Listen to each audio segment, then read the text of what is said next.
Mag-assemble ako ng kurumi. Kanina ko pa to, 1 hour. Yes! Kung nga maingay, nandiyan yung mga ka-viewers ko. Basta marami ka ka-viewers. Dapat pagdating ko na sa Facebook ko na, dapat 7 yung comments, tapos yung likes mo marami.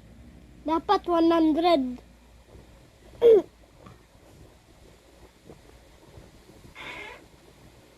Tung-tung-tung sa hole, nadumbbell na siya. Malaki ang ilong, nagsisilungaling na siya.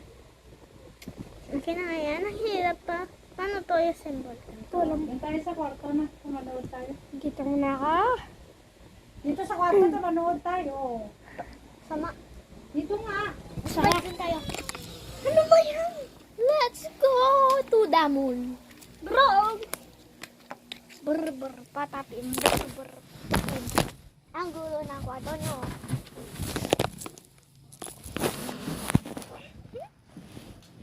Uy, Dixie.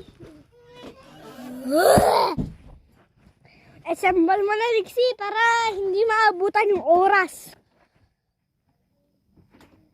Ano ba ito i-assemble? Comment down below. Nanto ata, oh. Ito, ipapakita ko. Uy, sorry. Alam niyo to? Kaya nga.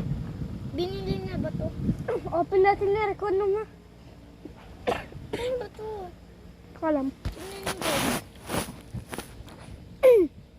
Akin yung Dixie, alam mo yan. Ayun. Ay, Ganito lang nangyayari. Oh. Tapos yun ko ilalagay. Oh. Kita mo titi mo. uy. Ito na nito. Ang hirap nito.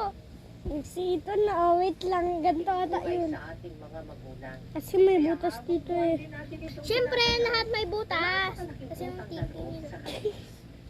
Isa itong mabuting Joke ko na nito. Joke? Pero habang buhay ka, Wala ba naman? Ah, kung walang ginawa mga magulang mo, next video na lang. sa physical na paraan o sa kanilang Nanonood yung mga pananalita, ka-viewers ko. Dixie, bilihan mo. Yung oras. yan ang sitwasyon ng isa na lumaking may napakalaking galit sa tatay niya. Saan kaya ito nagsimula? Comment down below kung paano to. Sabihin nyo nga, Sila ba number 1, kurumi ba? O ito.